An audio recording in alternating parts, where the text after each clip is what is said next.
Okay, we're jumping from one video to another. So we're going to go from the unboxing right into installing the RAM.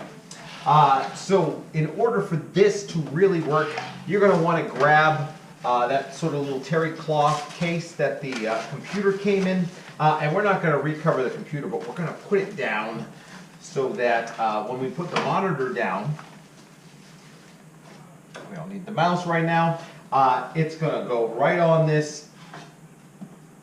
And we're not going to scratch it. Oh, that would be tragic if we scratched it.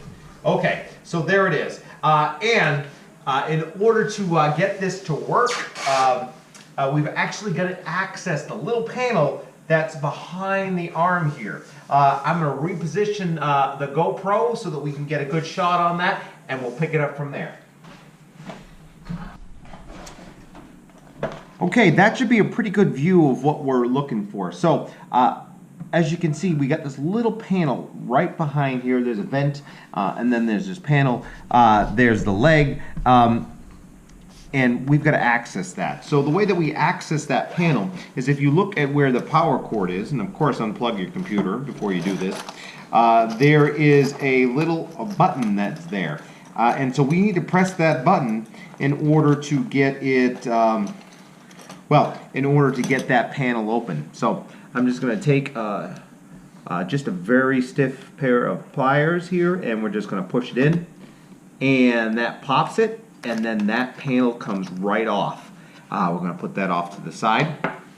Now this should all be done in kind of a static-free area, and so I've made sure that everything is grounded here and that we're not working in anything else. So let's look at what we have in here. So there's these two tabs to the left and the right. So we're going to flip the first tab, we're going to flip the second tab, and then it just kind of moves forward. Very slick. Now the two pieces of RAM that we have in here, I'm just going to pop one out for you so that you can take a look at it. These are two 4 gigabit RAM chips, and so these are what come on your standard model. You can see that there's a little notch here, and then one side's a little bit bigger than the other side. So we're going to put them in. They are offset. So if we're talking slots here, we've got 4 slots, and the 8 gigabyte that we have is actually made up of 2 chips, and they're running in series together. That's how RAM works most efficiently, and it's going to be in slot 1 and 3, and that means that we have 2 and 4 open. So let's grab our RAM that we got. These are 232 gigabit, totaling 64. And we're just going to take a quick look at them here. And again, we see that we have that notch, and then one side's a little bit bigger than the other. So we're going to put them in with the smaller side to the left side of the screen as you're facing it, as I am right now. And you just give it a little bit of a push, and that's it. It used to be you really wanted to hear a pretty good click with these, but that's not the case anymore. This is a really nice apparatus, and it actually grips it as we push it back in. Here's my second one. Putting it in. Now that's all the slots used.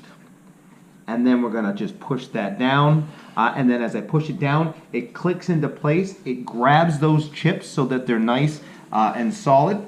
And then we just put our little door back on. And this should just be a matter of popping it right back in. Nope. Let's see. There's no upside. There's no downside. You just put the top in first, and then the bottom. And okay, you don't push the button in. You just have to get it perfect. And it's kind of a little friction spring that goes all the way around and puts it in place. That's it. Next part is firing up and making sure that the RAM registered. So let's do that now.